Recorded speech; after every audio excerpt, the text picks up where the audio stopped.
everybody, thanks for joining me for another one-man review. Today I'm going to be taking a look at 3 issues of Michael Sweater's Everything Sucks. Brandon Graham turned me on to Michael Sweater a couple years ago, and I've got the majority of Michael's work that's available now through Silver Sprocket. These are the latest 3 issues of Everything Sucks. Got them all at once. These are the first editions. I believe that when these sell out, they'll do second editions that don't have all of the foil and the hardcovers and stuff, because some of the older ones I got were like a second printing that didn't have all the gimmicks on it. But Michael's just always setting out to make fun comics, really fun comics. He can do it for kids and adults. His art style is very adaptable to that. You can see on the cover here, it's like a very cartoony style that's appealing to kids, but then the content is a little more adult. There's blood and guts and cursing and drugs and stuff in the Everything Sucks. Some of Michael's books are totally kids appropriate, but this is like his, it seems this is more for him. This is almost like dealing with him and his friends and his life on display a little bit more, but still keeps that sense of like childish fun throughout. So this first issue here that I've got, you can also get Everything Sucks and Please Keep Warm. These are the expanded Everything Sucks universe. You can know more about the characters in here. But this is called Real Gamer Hours. So this issue, each issue is like one kind of complete little story. This issue is Noah and off the top of my head, I think this is Kala. And these characters, she's not even really a roommate. She's just always kind of crashing with this guy. And he has been sucked into this game, this online role-playing game that she thinks looks crappy, but he sucks her into it. And one of the things that I think is really nice is usually when someone moves from in a comic from being in like the real world to the game world, they would change the style. I know I would be very tempted to like switch over. If I was talking about an 8-bit game, I would do it in 8-bit and switch. I like that Michael keeps his style consistent, and also that his style is like appropriate for drawing like the video game world. So that's a very smooth transition to like more of a sense of how the person playing the game must feel, where they're like engaged in it. It's they're in it just as much as anything else. So I like that switch of like, oh, here are the characters, and they just look like the characters in style and approach and everything. Their faces stay the same. So I like that. And then they just go and they're going to have these adventures. Michael likes to play some funny little tricks here, trying to make comics fun again. I think, like there's a poster inserted here, but it's splitting up a really awesome 2-page spread. And there's instructions here that, talking about how to bend the staples and remove it, or just tear it out. But I'm not responsible if you mess anything up. I think that's fun because like you really want to see the spread, and so it incentivizes you to take the poster out. So I'll do it on camera here. I'm not going to bend the staples. I think I can get this out. There we go. I got my poster out. I've ruined the value of my comic, but I think that's part of what Michael is saying is, God damn it, just have fun with your comics. Look at this awesome 2-page spread. So now I've got my Everything Sucks poster that I can hang on my wall, and I've got this. It's really funny. In this episode, Kala even says everything sucks. So kind of like repeating the theme. I forgot to pay attention to that. If that's something that gets said once per issue, that would be kind of a funny gimmick. I don't remember catching that in other issues, but that would be a fun gimmick. And then here you can see, even though this is, like I said, this like child-friendly style, some of the content's not so child-friendly. Like young teen would be fine. But now they've sucked a second friend into playing it, so all 3 of them are there. And they're just running through, like, causing havoc and chopping stuff up. Then in the back, Michael always puts pads it out with a couple extra, like, little gag strips and usually some stickers as well. Particularly like this, how to get better at art in 2 easy steps. And this is like really good advice. Always be pressing up against the edge of your abilities. Endure that tension for as long as possible. Those 2 panels right there. I'm going to give that to all my students. Always be pressing up against the edge of your abilities and endure that tension for as long as possible. And he's right. And you can see it in Michael's work. Like, he is a master cartoonist for sure. And then always in the back, there's some stickers. Again, just trying to be fun and not worrying about the value of comics. You know, you can get these awesome stickers that you could put on your laptop or your bag or whatever. May you never roll a one. Hell is a place on earth. Nintendo, like just the W, like yeah, just all these kind of fun goblin modes.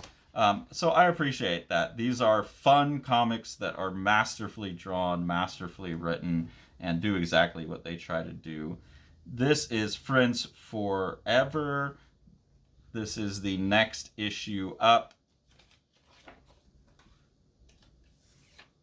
This one is a very, very sad story of Noah going to the bar and almost hooking up with a chick. You can see here, even though Michael Sweater has a very cartoony style and is willing to do just talking head panels and things like that, he also knows when to just really go all in and draw a ton of detail. There's always scenes like this in the Everything Sucks books, in any of Michael's books, where you have these big, almost like Where's Waldo type, with so many characters doing so many different things and so many little jokes hidden. Really, really enjoyable stuff. So this girl, Becca, comes up and introduces herself to Noah in this one. And like he's totally surprised that this cute girl is talking to him, and he's like, hey, you know, I got to go to the bathroom, I just need to wash my hands real quick and then we can go back to my house. And his like roommate slash friend Kala shows up again, immediately starts taking a dump, and then their third friend here crashes in and locks them in the bathroom on accident. So now Noah's got this girl that he wants to go like hook up with, but he's stuck in the bathroom with his friend who's taking a dump, and his other annoying kind of like not even friend, it's just someone who's always around type of person. And the story just plays out from there. It's absurd and ridiculous and hilarious. There is a second shorter story in here, which is very childish in humor, but really funny and has some cute drawings. These characters wake up and Rabbit is accusing Toad of pooping on his favorite rock. And Toad is very much insistent that he did not poop on the rock. It couldn't have been me because I have to poop right now. And so they force him to poop in front of them. And this little drawing of this frog butt is so cute. And then him grunting one out. And then they go around and they make everyone poop to find out who really did it. And then it also has some very interesting stuff here in the back about how Michael works. So I'm just going to read it because I think that I'll read a little bit of it because I think it's interesting. When writing comics, I always start with drawings from the very beginning of the process. Some people write their comics out in a typed or handwritten form, but it doesn't make sense to me. Comics work best when the page starts with a new idea and ends with an idea closing at the end of the page. It's very difficult to do this without doing the actual work in the space you have available. I like to think about pages like a measure in music. And I know from following Michael on Instagram and talking to him that he plays guitar. He's in a band. I think it's like a screamo metal band or emo band.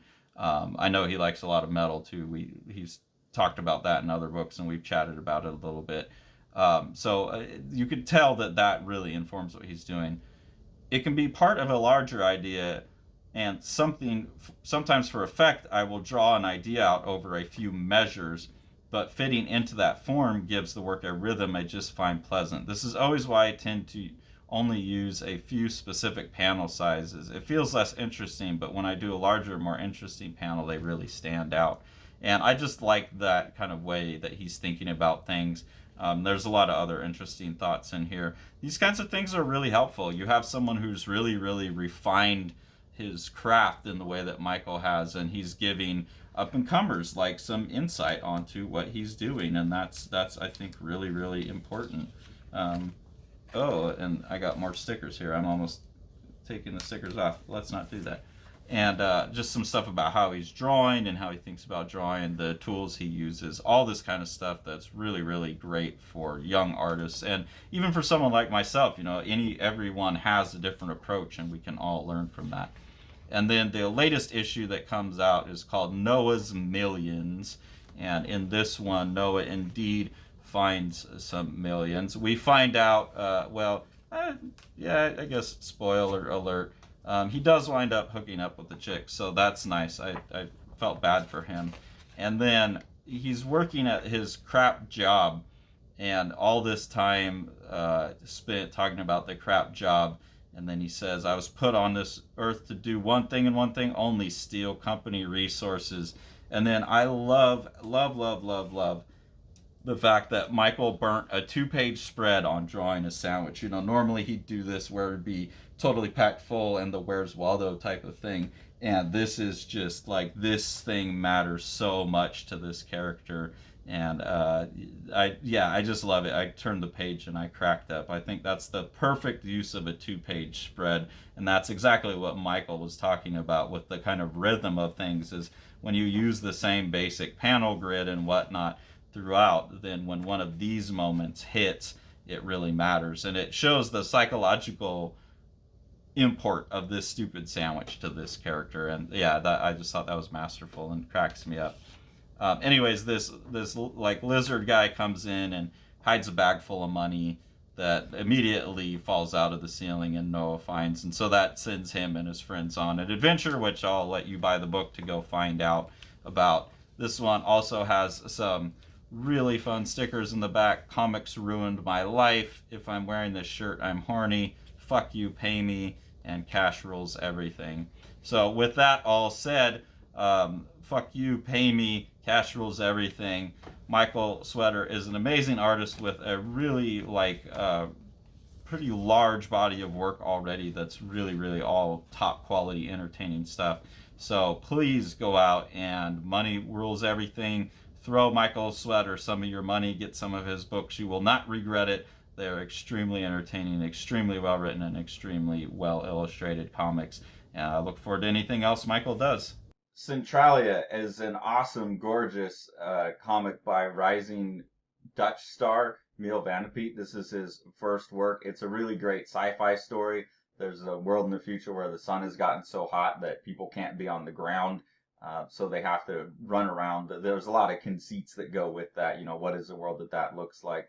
And I think you can see by the art that Sean's description of this book as like a Moebius for young adults, a YA Moebius, is a really great description of this really gorgeous and like wild, wacky, fun book.